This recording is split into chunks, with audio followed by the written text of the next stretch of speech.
बिस्मिल्लाहिर्रहमानिर्रहीम।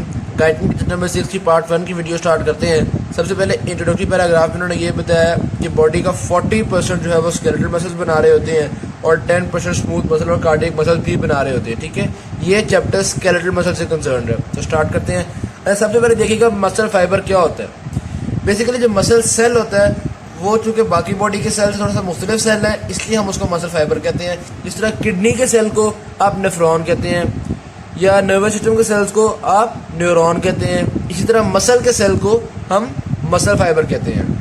अच्छा, वैसे तो एक मसल बहुत ज़्यादा नंबर ऑफ मसल सेल्स या मसल फाइबर्स का बना हुआ होता है। यहाँ बिल्कुल सिंपल शो करने के लिए, समझाने के लिए मैंने एक मसल शो की है जो कि सिर्फ 4 मसल फाइबर से बन रहा है। पहली चीज़ आपने ये नोट करनी है कि मसल फाइबर की लेंथ तकरीबन मसल जितनी ही होती है, यानी मसल फाइबर पूरी along the length of the muscle मौजूद होता है।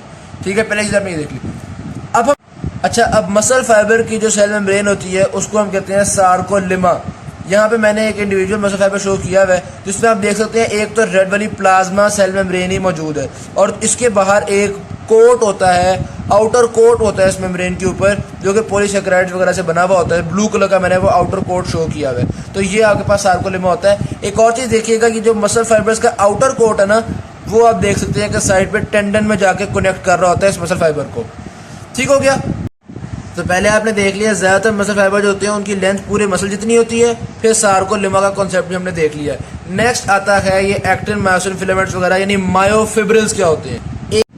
अच्छा, ये हमारे पास एक मसल है जो कि न्यूमरस मसल फाइबर्स से बना हुआ है। फिर एक मसल फाइबर को हमने जूम कर लिया, ये मसल फाइबर न्यूमरस मायोफिब्रिल से बना हुआ है। ठीक है, तो ये एक मायोफिब्रिल है। मायोफिब्रिल किस चीज़ की बनी होती है? एक्टिन की और मायोसिन की। और मायोफिब्रिल के अंदर ए और आई बैंड्स आ रहे होते हैं, वो किस तरह से होते हैं उनको अब हम स्टडी करते हैं वाइट बोर्ड पे। अच्छा, मायोफिब्रिल्स के अंदर फिलामेंट्स का अरेंजमेंट कुछ इस तरह का होता है। ये जो आपके पास ब्लैक वाले हैं ये मायोसिन है, इनको हम थिक फिलामेंट्स भी कहते हैं। और ये जो ब्लू वाले हैं ये एक्टिन है, इनको हम थिन फिलामेंट्स भी कहते हैं। ठीक है, अब जब हम लाइट डालते हैं तो जहाँ पे ये मोटे वाले होते हैं ना फिलामेंट्स, थिक फिलामेंट्स, ये वाली जगह डार्क शो होती है, तो इसको हम नाम देते हैं ए बैंड। ठीक है, और ये जो जिस जगह पे ये मायोसिन नहीं है यानी ये वाली जगह, ये आपके पास लाइट शो होती है यानी हल्के रंग की शो होती है, तो इसको हम नाम देते हैं आई बैंड। तो ये आपके पास 2 तरह के बैंड्स हो गए, एक ए बैंड और एक आई बैंड। अच्छा, अब देखिएगा ये जो एक्टिन है ना, इनके अंदर हमारे पास मौजूद होते हैं यूं जी डिस्क मौजूद होती है एक्टिन के जो या लाइट बैंड के सेंटर में आप कह सकते हैं आपके पास क्या मौजूद है? जी डिस्क। ये जी डिस्क जो है ये आपके सारे ये जो एक्टिन है इनको अपनी जगह पे रखती है और मायोसिन को उसकी जगह पे रखने के लिए एक और प्रोटीन है जो कि मायोसिन को इस जी डिस्क से अटैच करती है, जिसको हम नाम देते हैं टाइटिन, ताकि मायोसिन हवा में ना घूमते रहे। तो ये एक स्प्रिंगी सी प्रोटीन होती है जो कि यूं मायोसिन को आपकी जी डिस्क के साथ अटैच कर देती है। ठीक है, इसको इस रेड वाली की जो मैंने बनाई है इसको हम क्या नाम देते हैं? टाइटिन। समझ आ गई बात की? अच्छा, एक और चीज़ है एच जोन। एच जोन का जिक्र आपकी थ्योरी में तो नहीं हुआ, गाइडेंस में अलबत्ता डायग्राम में एक जगह पर उन्होंने जिक्र किया हुआ है। तो देखिएगा ये जो आपके पास ए बैंड है ना, यानी डार्क बैंड, इसके 2 तरह के हिस्से हैं। एक वो हिस्सा है जहाँ पे ये एक्टिन और मायोसिन ओवरलैप हो रहे हैं, ठीक है, और एक वो हिस्सा जहाँ पे सिर्फ मायोसिन है। ये जो सेंटर में हिस्सा है जहाँ पे सिर्फ मायोसिन है उसको हम एच जोन कहते हैं। यानी ये आपके पास एच जोन है, ये आपके पास पूरा ए बैंड है। ठीक, ए बैंड में मायोसिन और एक्टिन दोनों होते हैं, जबकि आई बैंड में एक्टिन होती है सिर्फ। समझ आ गई बात की? या आप कहते हैं एक्टिन और टाइटिन होती है। नेक्स्ट चीज को देखते हैं। तो एक जी डिस्क से लेके ये अगली जी डिस्क तक ये जो एक यूनिट बनता है, इस यूनिट को हम नाम देते हैं सार्कोमेर। क्या नाम देते हैं? सार्कोमेर। ठीक है, नेक्स्ट चीज हम पढ़ते हैं। ये तो मैंने आपको एक साइड व्यू शो किया है ना मायोफिब्रिल का। अगर मैं यहां से क्रॉस सेक्शन करूं तो आपको क्या नजर आएगा? जिस जगह मायोसिन और एक्टिन दोनों है वहां पे क्रॉस सेक्शन करूं तो क्या नजर आएगा, और जिस जगह सिर्फ एक्टिन है वहां पे क्रॉस सेक्शन करूं तो क्या नजर आएगा। तो ये 3 क्रॉस सेक्शंस डिस्कस कर लेते हैं अब हम।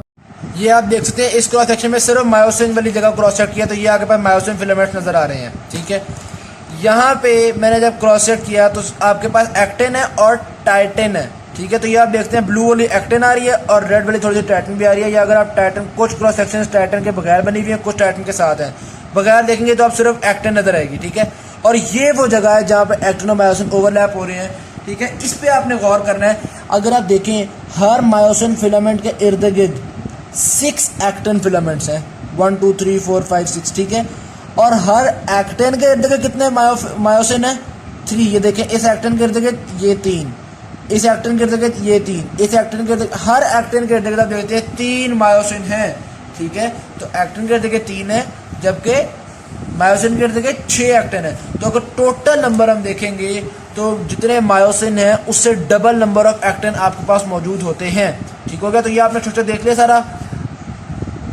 यही वो चीज़ें थी जो आपके पास यहाँ पे सारी डिस्कस हुई हुई हैं। आई बैंड, ए बैंड, फिर आगे जी डिस्क क्या होती है, सार्कोमेर क्या होता है, टाइटन क्या होती है, ये सारी चीज़ें हम डिस्कस कर चुके हुए हैं। ये भी डायग्राम एक दफ़ा आप देख लेंगे। जो रेड वाले हैं ये आपके पास थिक फिलामेंट्स हैं, जो लाइंस शो की हुई हैं आपके पास थिन फिलामेंट्स हैं। ठीक है। और ये जो जिगजैग्स है ये आपके पास टाइटन है। यहाँ भी उन्होंने क्रॉस सेक्शन बनाए हुए हैं। इसी तरह यहाँ भी एक सार्कोमेर को उन्होंने बनाया हुआ है, ये ब्लू वाली जी डिस्क हैं। और ये आप सारा प्रोसीजर देख सकते हैं। ठीक हो गया। नेक्स्ट आते हैं हम सार्कोप्लाज्म की तरफ। इस तरह से आप कह सकते हैं कि मसल फाइबर का जो साइटोप्लाज्म है वो आम सेल्स के साइटोप्लाज्म से थोड़ा सा फ़र्क होता है। इसलिए मसल फाइबर के जो साइटोप्लाज्म है उसको हम नाम देते हैं सार्कोप्लाज्म। ठीक हो गया। अब ये आगे मसल फाइबर है यानी मसल सेल है, उसके अंदर सार्कोप्लाज्म है। और सार्कोप्लाज्म के और ये मसल फाइबर के अंदर वैसे क्या होता है? मायोफिब्रिल्स। तो अगर आपसे पूछा जाए मायोफिब्रिल्स के बीच में जो स्पेसेस हैं उनको, उनमें क्या है? सार्कोप्लाज्म। या ऐसे भी कहते हैं कि myofibrils are surrounded by sarcoplasm. एक ही बात होगी ना। तो sarcoplasm is the intracellular fluid between myofibrils. ठीक है। मायोफिब्रिल्स के बीच में मौजूद होता है। अब सार्कोप्लाज्म और आम सेल के साइटोप्लाज्म में फ़र्क क्या है भाईजान? इस सार्कोप्लाज्म के अंदर ना माइटोकॉन्ड्रिया बहुत ज़्यादा क्वांटिटी में मौजूद होते हैं, जिसकी वजह से एटीपी अच्छी खासी बनती है। जाहिर बात है मसल ने इतना काम करना है, एटीपी तो बननी चाहिए। ठीक है। नेक्स्ट आते हैं सार्कोप्लाज्मिक रेटिकुलम की तरफ। तो आम सेल के एंडोप्लाज्मिक रेटिकुलम से मसल फाइबर का एंडोप्लाज्मिक रेटिकुलम थोड़ा सा फर्क होता है। इसलिए मसल फाइबर के एंडोप्लाज्मिक रेटिकुलम को हम कहते हैं सार्कोप्लाज्मिक रेटिकुलम। क्या फ़र्क होता है? ये बहुत एक्सटेंसिव होता है, इसके अंदर कैल्शियम आयन स्टोर हुए होते हैं, ये फिब्रिल्स के इर्द गिर्द उनको सराउंड कर रहा होता है। खैर आगे हम देखते हैं नेक्स्ट चीज़। अच्छा, अब मैं एक दफ़ा ना जो सारी चीज़ें टर्म्स फ़र्क हैं उनको एक दफ़ा व्हाइट बोर्ड पर डिस्कस कर लेते हैं। आम सेल को हम कहते हैं सेल, मसल सेल को कहते हैं मसल फाइबर। ठीक है। सेल की होती है प्लाज्मा मेम्ब्रेन, मसल फाइबर की होती है सार्कोलिमा। ठीक है। इसमें आउटर कोट भी होता है। सेल के अंदर होता है साइटोप्लाज्म, जबकि मसल फाइबर में होता है सार्कोप्लाज्म, क्योंकि इसमें माइटोकॉन्ड्रिया बहुत ज़्यादा होती हैं। सेल के अंदर आमतौर पे हम कहते हैं एंडोप्लाज्मिक रेटिकुलम, इसमें क्या कहते हैं? Sarcoplasmic reticulum. ठीक है। क्योंकि ये बड़ा एक्सटेंसिव और कैल्शियम वगैरह को स्टोर कर रहा है। नेक्स्ट चलते हैं अगले टॉपिक की तरफ। अच्छा, यहाँ उन्होंने एक बेसिक जनरल मैकेनिज्म दिया हुआ है। आगे इस चैप्टर में हमने पूरी डिटेल के साथ पढ़ना है इसको। तो पहले देखें, एक्शन पोटेंशियल मोटर नर्व के थ्रू किसी मसल फाइबर तक पहुँचती है, पहुँच के तो एसिटाइलकोलिन को रिलीज कर देती है। फिर एसिटाइलकोलिन कैटाइन चैनल्स को खोलता है। ठीक है। जब सोडियम चैनल्स खुल गए, सोडियम सेल के अंदर ट्रेवल की, सेल के अंदर वोल्टेज चेंज हुई, तो सार्कोप्लाज्मिक रेटिकुलम में जो कैल्शियम चैनल्स थे ना वो खुल जाते हैं। कैल्शियम चैनल खुलते हैं तो कैल्शियम सेल में बिखर जाता है। ये जो कैल्शियम बिखर जाता है ये आपके पास मसल की कॉन्ट्रैक्शन कॉज कर देता है। ठीक हो गया। और फिर दोबारा एक्टिव ट्रांसपोर्ट के थ्रू इस कैल्शियम को वापस सार्कोप्लाज्मिक रेटिकुलम के अंदर डाल दिया जाता है by active transport calcium membrane pump को यूज करके। तो ये आगे बात बेसिक मैकेनिज्म था। आगे देखते हैं molecular mechanism of muscle contraction. तो यहाँ पे आगे पास स्लाइडिंग फिलामेंट मॉडल या स्लाइडिंग फिलामेंट मैकेनिज्म एक्सप्लेन हुआ है। उसको समझाने के लिए पहले हम ये वाला सार्कोमेर देखते हैं। जब मसल की कॉन्ट्रैक्शन होती है तो सार्कोमेर छोटा हो जाता है। छोटा होने का मतलब है ये वाली जीलियन इस वाले जीलियन के करीब आ जाएगी। ये बात समझ में आ गई?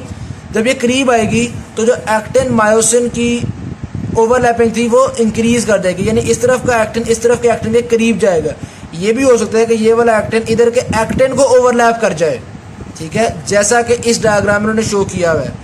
अब देख सकते हैं इस तरफ का जो एक्टिन है वो इस तरफ के एक्टिन के ओवरलैप कर गया थोड़ा सा। मैं बल्कि जूम करके ये दिखाता हूँ आपको। ये आप देख सकते हैं थोड़ी सी यहाँ पे ओवरलैपिंग हो गई है। ठीक है। इसको उन्होंने रिलैक्स कहा है। जब कॉन्ट्रैक्शन होगी तो मजीद ओवरलैपिंग यहाँ पे हो चुकी है कॉन्ट्रैक्टेड स्टेट में।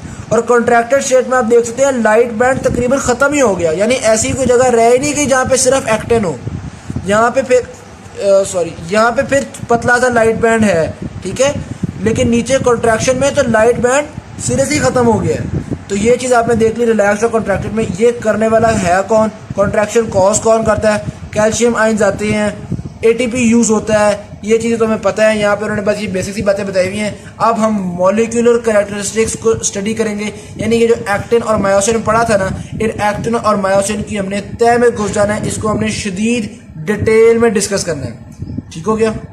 अच्छा, एक जो थिक फिलामेंट है या जो मायोसिन फिलामेंट है वो ढेर सारे मायोसिन मॉलिक्यूल से बना हुआ होता है। ठीक है, फिर फर्दर एक मायोसिन मॉलिक्यूल को हम डिस्कस करें ना, तो मायोसिन मॉलिक्यूल 6 पॉलीपेप्टाइड चेन्स का बना हुआ होता है, जिनमें से 2 हैवी चेन्स होती हैं और 4 लाइट चेन्स होती हैं। किस तरह से, ये देखिएगा, मैं एक मायोसिन मॉलिक्यूल आपको दिखाने लगा हूँ। ये एक मायोसिन मॉलिक्यूल का स्ट्रक्चर होता है, जिसके अंदर ये जो पिंक या रेड है, ये आप हैवी चेन समझें।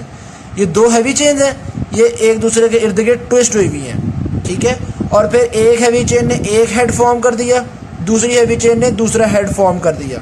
ठीक है, और ये जो ब्राउन वाली है, ये आपके पास लाइट चेन्स हैं। तो 4 लाइट चेन्स हो गई, एक हेड में 2 लाइट चेन्स, इसी तरह इस हेड में भी 2 लाइट चेन्स। तो हेड हैवी चेन और 2 लाइट चेन का बना हुआ होता है। ठीक है, ये मायोसिन मॉलिक्यूल होता है आपके पास, जिसके 2 हेड होते हैं, और आपने देख लिया किस तरह 6 पॉलीपेप्टाइड चेन इसमें मौजूद हैं।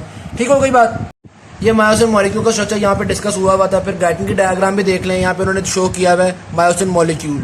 ठीक है, जो कि ये 2 हैवी चेन्स है जो कि ट्विस्ट हो रही हैं एक दूसरे के इर्द, एक रेड वाली और एक पर्पल वाली। ठीक है, फिर ये दोनों हैवी चेन साइड पे चले गए, एक एक हेड फॉर्म कर दिया। दोनों हेड में 2-2 लाइट चेन्स हैं, तो टोटल 4 लाइट चेन्स हो गई और 2 हैवी चेन्स हो गई। आपके पास एक मायोसिन मॉलिक्यूल हो गया। इस तरह के कुछ तकरीबन 200 मायोसिन मॉलिक्यूल्स मिलके एक आपके पास ये मायोसिन फिलामेंट बना रहे होते हैं। ये देखिए, अगर ये आपके पास एक मायोसिन मॉलिक्यूल है ना, जिसमें ये 2 हेड बन रहे हैं, तो ये देखिएगा ये मायोसिन फिलामेंट है। ठीक है, ये मैं आपको जूम करके दिखाता हूँ ताकि ज़्यादा क्लैरिटी के साथ। ये देखिएगा, एक मायोसिन फिलामेंट कितने सारे मायोसिन मॉलिक्यूल के साथ बन रहा है। मायोसिन फिलामेंट के ऊपर भी किसी मॉलिक्यूल के हेड इस फिलामेंट के इस साइड पे निकल रहे हैं, किसी मॉलिक्यूल के हेड इस फिलामेंट के इस साइड पे निकल रहे हैं। यानी फिलामेंट की चारों साइड पे ये हेड्स मौजूद होते हैं। अच्छा, इस हेड को मजीद उन्होंने ना एक बात बताई हुई है कि ये हेड अटैच हुआ होता है एक आर्म के साथ। ठीक है, ये हेड है ना गोल सा, तो ये हेड इसके साथ अटैच हुआ है वाया आर्म। ठीक है, इस आर्म और इस हेड को कंबाइंड तौर पे हम कहते हैं क्रॉस ब्रिजेस। तो ये जो मायोसिन फिलामेंट होता है, इसके ऊपर क्या मौजूद है, क्रॉस ब्रिजेस। सारी जगह मायोसिन मॉलिक्यूल्स हैं, तो सारी जगह क्रॉस ब्रिजेस मौजूद है। सिर्फ जो कुछ सेंटर वाला 0.2 माइक्रोमीटर है ना, वहाँ पे कोई क्रॉस ब्रिज मौजूद नहीं होता। ठीक है, ये मायोसिन फिलामेंट है ना, तो मायोसिन फिलामेंट का सेंटर का 0.2 माइक्रोमीटर पे क्रॉस ब्रिज मौजूद नहीं होता। अब आप पूछेंगे पूरे मायोसिन की लेंथ होती है कितनी है, तो पूरे मायोसिन फिलामेंट की लेंथ तकरीबन 1.6 माइक्रोमीटर होती है। यहाँ पे उन्होंने ये वाली बातें बताई हुई है, 1.6 माइक्रोमीटर और 0.2 माइक्रोमीटर वाली। अच्छा, ये जो एक क्रॉस ब्रिज है ना, इसके अंदर 2 तरह के हिंजेस होते हैं, यानी 2 तरह की फ्लेक्सिबल जगह होती हैं। वो जगह मैं आपको व्हाइट बोर्ड पर दिखा देता हूँ। अच्छा, ये एक मायोसिन फिलामेंट शो किया और उसके ऊपर मैंने चंद क्रॉस ब्रिजेस आपको शो कर दिए हैं। ये जो क्रॉस ब्रिज है ना, ये मूव भी करते हैं, तो ये 2 जगह से फ्लेक्सिबल होते हैं। एक ये वाला पॉइंट फ्लेक्सिबल होता है और एक ये वाला पॉइंट फ्लेक्सिबल होता है। यानी अगर मैं आपको दिखाऊं, ये आपके पास वो क्रॉस ब्रिज है, तो ये इस तरह भी मूव कर सकते हैं। ठीक है, ये वाला पॉइंट फ्लेक्सिबल है, और इस तरह भी ये हेड मूव कर सकता है। तो ये वाला पॉइंट फ्लेक्सिबल हो गया और ये वाला पॉइंट, ये जो 2 पॉइंट्स फ्लेक्सिबल हैं, इनको हम नाम दे देते हैं हिंजेस। ठीक है, तो 2 तरह की हिंजेस होती हैं। वैसे ज़्यादातर जो आपकी मसल की कॉन्ट्रैक्शन हो रही होती है ना, वो इस हिंज की वजह से हो रही होती है, यानी हेड के इधर उधर जाने की वजह से होती है। तो यही बात उन्होंने यहाँ पे आपके पास गाइड में डिस्कस की हुई है। The hinged heads in turn participate in the actual contraction process. ठीक हो गया। उसके अलावा ये भी देख लें कि ये जो मायोसिन हेड होते हैं, इनके पास एक एटीपेज एंजाइम वाला फंक्शन भी करते हैं, यानी ये एटीपी को यूज़ करके कॉन्ट्रैक्शन वगैरह करते हैं। वो आगे हम मजीद डिटेल में पढ़ेंगे। नेक्स्ट आते हैं थिन फिलामेंट्स की तरफ, यानी एक्टिन फिलामेंट्स की तरफ। इसकी बाल की खाल उतारते हैं। अच्छा, मायोसिन फिलामेंट आपको याद होगा मायोसिन मॉलिक्यूल्स का बना हुआ था, जबकि ये जो एक्टिन फिलामेंट है, ये एक्टिन, ट्रोपोमायोसिन और ट्रोपोनिन का बना हुआ होता है। और तो इसका भी जो मेन स्ट्रक्चर है, ये जो बैकबोन है, वो एक्टिन ही की बनी हुई होती है। तो उसको डिस्कस करते हैं। एक्टिन को सबसे पहले स्टार्ट करते हैं। तो ये आप समझे, मेरे पास जी एक्टिन मॉलिक्यूल्स हैं। ये जी एक्टिन मॉलिक्यूल्स मिल के एक चेन फॉर्म कर देते हैं इस तरह की। इसको हम नाम देते हैं एफ एक्टिन प्रोटीन मॉलिक्यूल। ठीक है, तो ये आगे पास एक चेन फॉर्म हो गई। मैंने सिंप्लीफाई करने के लिए ये समझे एफ एक्टिन प्रोटीन मॉलिक्यूल है। ठीक है, इस तरह के दो एफ एक्टिन प्रोटीन मॉलिक्यूल्स एक दूसरे के इर्द गिर्द ट्विस्ट कर जाते हैं। जिस तरह मायोसिन मॉलिक्यूल में दो हैवी चेन्स ट्विस्ट कर गई थी ना, उसी तरह ये एफ एक्टिन प्रोटीन मॉलिक्यूल्स एक दूसरे के इर्द गिर्द ट्विस्ट कर जाते हैं। ये आपके पास ट्विस्ट कर गए, ठीक है। और ये आपके पास एक्टिन फिलामेंट की बैकबोन होती है। इसमें ना मुख्तलिफ जगहों पे एक्टिव साइट्स भी मौजूद होती हैं, ठीक है। वो खैर हम बाद में मज़ीद डिटेल में देख लेंगे उसको। ये तो हो गया आपके पास एक्टिन। फिर आती है ट्रोपोमायोसिन। तो ट्रोपोमायोसिन इस ट्विस्टेड जो आपके पास बैकबोन बन चुकी हुई है, इसके इर्द गिर्द यूं घूम जाती है ट्रोपोमायोसिन। ये पिंक वाली आपके पास ट्रोपोमायोसिन है। और एक और बात ये है, ये जो एक्टिन फिलामेंट के ऊपर एक्टिव साइट्स थी ना, ये ट्रोपोमायोसिन उनको कवर कर देती है। ये इस तरह से घूमती है कि उनको कवर कर देती है, ठीक हो गया। तो ये आपने देख लिया ट्रोपोमायोसिन को भी। फिर तीसरी प्रोटीन आती है जिसको हम कहते हैं ट्रोपोनिन। ट्रोपोनिन बड़ी इंटरेस्टिंग सी है। ट्रोपोनिन के ऊपर ना आपके पास 3 बाइंडिंग साइट्स होती हैं। एक बाइंडिंग साइट होती है एक्टिन के लिए, ठीक है, या सब यूनिट होते हैं। एक सब यूनिट होता है एक्टिन के लिए, उसको आप कहते हो ट्रोपोनिन आई। एक सब यूनिट होता है ये पिंक वाले ट्रोपोमायोसिन के लिए, उसको आप कहते हो ट्रोपोनिन टी। और एक सब यूनिट होता है कैल्शियम आयंस के लिए, उसको आप कहते हो ट्रोपोनिन सी, ठीक हो गया। तो ट्रोपोनिन बेसिकली वो चीज़ है जो इस ट्रोपोमायोसिन को इस एक्टिन के साथ जोड़ के रखती है, या ट्रोपोमायोसिन को बताती है कि तुमने एक्टिव साइट्स के ऊपर रहना है, ठीक हो गया। कैल्शियम आयंस हर वक्त तो मौजूद नहीं होते ना, सिर्फ जब मसल ने कॉन्ट्रैक्ट करना होता है उस वक्त आते हैं। जब कैल्शियम आयंस आएंगे वो ट्रोपोनिन सी पे अटैच होंगे, तो वो ट्रोपोनिन से कहेंगे यार ट्रोपोनिन जरा एक्टिव साइट को तो हटाना, जरा एक्टिव साइट को तो एक्सपोज करना।